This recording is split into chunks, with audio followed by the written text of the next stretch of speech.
sebagai pimpinan Dewan Perwakilan Rakyat Republik Indonesia menjelaskan tentang revisi Undang-Undang Pilkada.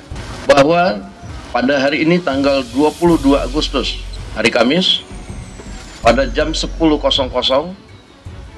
setelah kemudian mengalami penundaan selama 30 menit, maka tadi sudah diketok bahwa revisi Undang-Undang Pilkada tidak dapat dilaksanakan. Artinya, pada hari ini revisi Undang-Undang Pilkada batal dilaksanakannya.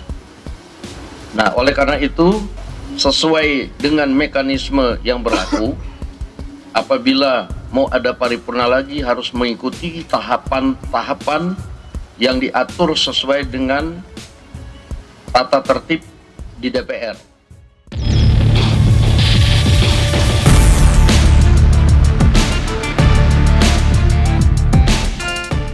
Bung Rocky, ini kelihatannya ada euforia baru lagi ya, karena ini Wakil Ketua DPR Sufmi Dasko Ahmad ini yang melalui akun Twitternya dan kemudian juga melalui jumpa pers menyatakan bahwa DPR itu tidak akan melakukan rapat paripurna untuk pengesahan RUU Pilkada menjadi undang-undang. Ini artinya mereka juga menyatakan bahwa untuk Pilkada kali ini mereka mengikuti putusan Mahkamah Konstitusi yang mengabulkan putusan Partai Buruh dan Partai Gelora. Begitu juga dengan KPU, sikapnya juga sama, mengikuti putusan dari Mahkamah Konstitusi. Apa karena melihat eskalasi aksi di Jakarta dan berbagai daerah yang makin melebar dan membesar itu ya, Bung Rocky? Ya, eskalasi pasti akan bertumbuh tuh, apalagi kalau dinyatakan bahwa sidang paripurna itu ditunda atau mungkin dibatalkan. Penundaan dalam bahasa Latin, setiap penundaan di dalamnya bersembunyi kejahatan. Jadi sebetulnya sangat mungkin rejim membaca keadaan lalu memutuskan untuk menunda, dan penundaan itu mungkin untuk buying time, untuk mengukur sejauh mana sih mahasiswa, masyarakat sipil, buruh itu mampu bertahan dalam demo 3-4 hari ini kan. Jadi tetap ini ada semacam kalkulasi, tetapi di ujung kalkulasi ini pasti negara akan kalah karena kita mulai melihat ada semacam psikologi deja vu, artinya mengulangi apa yang pernah terjadi di 98. Mahasiswa dan dosen-dosen setiap hari dalam 1 tahun ini membicarakan apa itu 98, dan anak-anak mahasiswa yang baru masuk ke fakultas tahun lalu tahu bahwa mereka sebetulnya ada di dalam semangat yang sama untuk mengalami secara otentik, secara fenomenologis peristiwa perubahan politik, dan momentum itu akhirnya terbuka dengan peristiwa MK hari ini. Jadi kelihatannya sejarah itu bukan sekedar berulang, tapi sejarah itu meningkatkan frekuensi kecemasan publik bahwa kalau 98 sudah pernah terjadi, kenapa sekarang keputusan MK itu yang harusnya diterima oleh DPR justru dibatalkan, dan itu penanda bahwa Jokowi tetap ingin mengendalikan kekuasaan kan. Jadi kebengisan Raja Jawa ini dalam versi Bahlil itu terbaca melalui penolakan dia terhadap kemungkinan Indonesia itu ditumbuhkan melalui akal sehat, melalui deliberatif demokrasi. Jadi mahasiswa yang belajar di era Jokowi justru mengingat-ingat bahwa seharusnya Jokowi tidak boleh lagi menghalangi ekspresi bebas, tidak boleh lagi mempraktekkan nepotisme, tidak boleh lagi menjalankan politik dinasti. Tapi semua itu justru yang dilanggar Jokowi. Jadi mahasiswa tadi balik lagi pada istilah Perancisnya deja vu, artinya yang semacam ini kayaknya pernah ada di masa lalu dan mau diingat. Seolah-olah itu ada bagian dari pengulangan masa lalu. Jadi kegembiraan mahasiswa sekarang, dia ini adalah kegembiraan mahasiswa dan kegembiraan juga kalangan masyarakat sipil, karena mulai terbaca bahwa ada peluang untuk memperbaiki negeri ini dengan memaksa Jokowi misalnya untuk lengser. Jadi ide tentang lengser itu sudah diucapkan di dalam demo hari ini. Kalau lihat keputusan Mahkamah Konstitusi kan, sesungguhnya itu semua ini kaitannya dengan keluarga Pak Jokowi ya, karena ini merugikan atau memangkas ambisi Jokowi untuk mewujudkan politik dinastinya. Sementara bagi Pak Prabowo, kalau ini eskalasinya terus meluas dan membesar, ini kan bisa merugikan dia. dalam hitungan politik saya, hitungan akal sehat saya, Prabowo pasti lebih ingin supaya proposal Mahkamah Konstitusi dijalankan oleh KPU. Karena bagi Pak Prabowo, kalau eskalasi ini terus berlanjut, itu artinya kemungkinan pelantikan Prabowo itu terhambat. Atau bahkan kalau dia berlanjut, maka setelah Prabowo dilantik dia akan dapat PR lagi, demonstrasi yang sporadis tuh. Tentu Prabowo menginginkan supaya dunia internasional melihat Indonesia sudah stabil tuh setelah Prabowo dilantik, dan itu yang memungkinkan Prabowo bisa deal lagi dengan keinginan dia untuk berutang berapa 7.000 triliun atau 7.500 atau bahkan ada yang menduga itu bisa sampai 8.000 triliun. Jadi ketidakstabilan politik Indonesia ini membuat juga Prabowo terengah-engah nanti untuk menjalankan kabinetnya. Jadi menurut saya kalau Prabowo hari ini mengerti bahwa beban ini akan kepada dia, maka dia lebih ingin menyatakan sikap untuk menerima proposal MK supaya selesai. Bahwa nanti akan ada protes di istana itu urusan lain, tapi yang jelas Prabowo ingin menyelamatkan dimensi yang dia udah punya itu sebagai presiden kan. Dimensi presidensialitas ini yang tidak boleh diukurkan pada keadaan yang sekarang kan. Jadi bagi Prabowo final dia adalah presiden, karena itu semua hal yang terjadi hari-hari ini tidak boleh menghalangi dia untuk dilantik nanti. Nah, kalau eskalasi ini berlanjut, itu artinya pelantikan akan terganggu. Jadi saya kira Prabowo akan mungkin memerintahkan Dasko supaya udah selesaikan itu, terima aja proposal MK itu, walaupun memang udah terjadi keretakan tuh. Dan ini analisis saya tuh, tapi kemungkinan hari ini masih ada yang berpikir bahwa nanti malam akan ada semacam penyelundupan keputusan paripurna. Saya kira itu agak riskan tuh, karena itu akan membuat besok pagi itu masa akan tambah meledak lagi. Saya lihat di Jogja itu masanya makin meningkat itu eskalasinya, itu demikian juga di Semarang. Itu pertanda bahwa Jawa Tengah bahkan menolak keinginan Jokowi untuk membatalkan fatwa atau keputusan Mahkamah Konstitusi.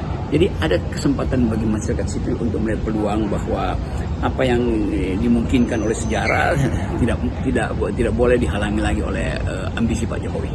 Tadi maksud Anda Pak Prabowo menambah utang baru nggak ribuan, Bung Rocky, 775,9 triliun ya, kita bulatkan 776 triliun, tapi tetap aja gede ya tambahan itu ya, dan pasti akan menambah beban APBN. Tapi kalau kita kembali lagi ya, melihat perkembangan politik terbaru ini ya, sikap dari DPR ini, apakah ini bisa kita sebut akhir dari cawe-cawe Jokowi, atau dia masih akan terus bermanuver dan memunculkan instabilitas? Secara taktis Jokowi tentu masih melihara beberapa aparat atau institusi, misalnya KPK atau kejaksaan, untuk tukar tambah politik dengan partai-partai yang ingin bersih dengan dia. Tetapi kalau kita lihat per hari ini, apa yang mau diperas Jokowi dari PDIP? Menangkap Megawati itu akan makin meledak. Proses di jalan menangkap Hasto sama juga tuh. Jadi Jokowi akhirnya kehilangan kapasitas untuk membekuk lawan-lawan politiknya, karena soal ini udah berlanjut menjadi tuntutan publik untuk melengsarkan Jokowi. Kan di kepala mahasiswa itu bukan sekedar menolak, bukan sekedar menginginkan fatwa MK itu dijalankan, tapi sekaligus menginginkan supaya MK bahkan mengeluarkan fatwa baru untuk mulai memproses, mengimpeach Jokowi. Kan itu sebetulnya yang terjadi di kepala para mahasiswa, dosen-dosen universitas. Jadi semua itu jadi semacam tuntutan baru supaya Jokowi sekaligus diselesaikan atau dilengsarkan. Jadi kita tidak perlu menutup analisis itu kan. Itu analisis yang bagus, karena bagi mereka yang menginginkan perubahan politik, termasuk saya kira Pak Prabowo, ingin supaya masalah ini diselesaikan tuh. Jadi lengsernya Jokowi itu lebih memudahkan Prabowo untuk tidak lagi terbebani dengan hal-hal yang akan ditagihkan pada Prabowo ketika Jokowi lengser.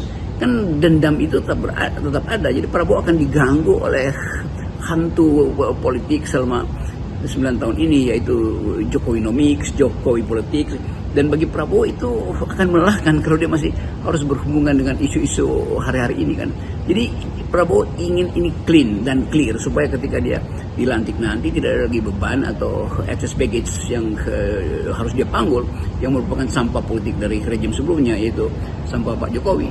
Nah, kemungkinan semacam ini yang sedang diulas di banyak talk show, tetapi ulasan itu semuanya mengarah pada mungkinkah Pak Prabowo mengambil jarak yang kualitatif dengan rejim Pak Jokowi. Saya kira mungkin sekali, karena sifat dari kekuasaan tentu tidak ingin berbagi. Kalau Pak Prabowo udah jadi presiden nanti tentu berlaku prinsip bahwa ini adalah pemerintahan saya, jadi jangan ada yang mendikte lagi kan. Jadi hal-hal yang secara kasat mata kita lihat bahwa sebetulnya hari-hari ini semacam pertandingan strategi antara Prabowo dan Jokowi. Mungkin dua belah pihak akan menghindar, mengatakan wah Rocky Gerung memprovokasi aja. Bukan, ini bukan provokasi, ini analisis tentang watak kekuasaan. Dan semua analisis itu ya bisa salah, bisa keliru, tapi jangan menyalahkan orang atau jangan mencegah orang membuat analisis. Demikian juga kalangan mahasiswa juga punya orientasi yang sama, yaitu menginginkan perubahan kembali atau reformasi jilid 2, artinya menghentikan politik Jokowi, dan itu adalah hak mahasiswa karena bagi mereka selama 10 tahun ini dia nggak melihat ada progres di dalam kesejahteraan, dalam keadilan maupun dalam demokrasi. Kalau melihat manuver Jokowi melalui operasi di Badan Legislasi DPR itu ya, ini kita jadi terkejut juga ya kalau kemudian dia dengan mudah itu menyerah dan menarik diri dari medan pertempuran gitu ya. Apakah kira-kira ini ada deal politik sehingga akhirnya dia bersedia mundur? Ya mungkin ada win-win solution antara Presiden Jokowi dengan tuntutan publik, tetapi apapun solusinya yang dikehendaki oleh rakyat adalah dijalankannya keputusan dari Mahkamah Konstitusi, bahwa negosiasi akan berlangsung oke, tapi dengan satu perjanjian bahwa keputusan Mahkamah Konstitusi tidak boleh dianulir oleh Balik atau oleh sidang paripurna DPR. Jadi itu sebetulnya penanda awal bahwa publik sudah mengentalkan pikiran bahwa apa yang dibuat oleh Mahkamah Konstitusi itu adalah hal yang masuk akal. Dan selama ini Mahkamah Konstitusi diejek sebagai pihak atau lembaga yang tidak mengerti demokrasi. Nah sekarang Mahkamah Konstitusi menyodorkan sesuatu yang revolusioner, yang bersifat judicial activism, artinya secara aktif mencari dalil untuk memungkinkan demokrasi dipraktekkan dengan cara yang sempurna di Indonesia. Nah, kemampuan masyarakat sipil untuk membentengi Mahkamah Konstitusi terlihat pada aksi hari-hari ini di hampir di seluruh Indonesia, atau bahkan seluruh Indonesia ada tagline untuk selamatkan MK, untuk membela MK. Jadi dosa-dosa MK kemarin ya dianggap oke, dosa-dosa itu kami maafkan karena MK sudah memulihkan hak kami untuk menikmati demokrasi yang jujur tuh. Jadi keputusan MK itu adalah air sejuk bagi masyarakat sipil, apalagi bagi PDIP yang memang menanti peluang untuk menghasilkan kembali politik melalui pencalonan kader-kader PDIP yang selama ini dihalangi oleh Jokowi. Jadi terjadilah semacam simbiosis mutualistis antara kepentingan PDIP dan kehendak rakyat yang diwakili oleh kalangan kampus sebetulnya. Nah di situ persamaan itu tidak boleh lagi diprovokasi seolah-olah PDIP menunggangi mahasiswa atau mahasiswa menunggu aktivitas politik PDIP. Ini dua kualitas yang tiba bersamaan dalam upaya untuk menghalangi politik kuantitatif dari Jokowi. Jadi kita boleh sebut bahwa PDIP masuk dalam politik kualitatif bersama-sama dengan masyarakat akademis, yaitu menuntut demokrasi yang sempurna, demokrasi yang bernilai. Sementara Jokowi CS itu hanya menginginkan politik yang sifatnya kuantitatif, yang sekedar didalilkan pada hasil survei, didalilkan pada keinginan purba bahwa kekuasaan itu tidak boleh dibagi. Jadi poin-poin yang bagus dari masyarakat kita akhirnya bisa kita temukan melalui demonstrasi hari-hari ini. Oke, baik Bung Rocky. Apakah peristiwa ini akan mengubah hubungan antara Pak Prabowo dengan Jokowi? Maksud saya kan selama ini ada kesan Pak Prabowo itu menurut begitu saja apa maunya Pak Jokowi. Dan perkembangan terbaru itu menunjukkan bahwa Pak Prabowo berarti tidak lagi menurut semua keinginan Pak Jokowi. Saya kira benar bahwa Pak Prabowo juga punya akses pada sahabat-sahabat politik seniornya semacam Pak SBY atau Pak Luhut yang juga sebetulnya paham tentang demokrasi, tetapi karena satu dan lain hal terpaksa mesti masuk di dalam koalisi kekuasaan, tetapi value pada Pak SBY tentu tidak akan lenyap. Value pada Pak LBP yang mulai melihat bahwa perilaku politik orang semacam Bahlil misalnya bisa memberantakan semua yang pernah didesain dengan baik oleh Pak Luhut di bidang ekonomi misalnya, kan ini artinya ekonomi hancur lagi kan, karena politik jalanan yang tumbuh dalam bentuk protes mahasiswa dan masyarakat sipil.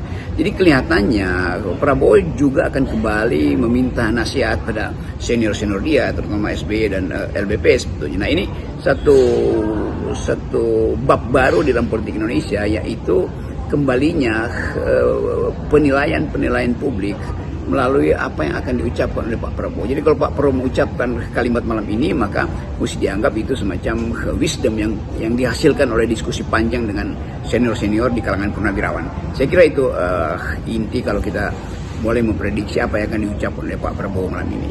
Dan lebih dari itu, kita pastikan bahwa kita harus 0%, kita harus 0% kan ambisi Jokowi untuk terus cawe-cawe.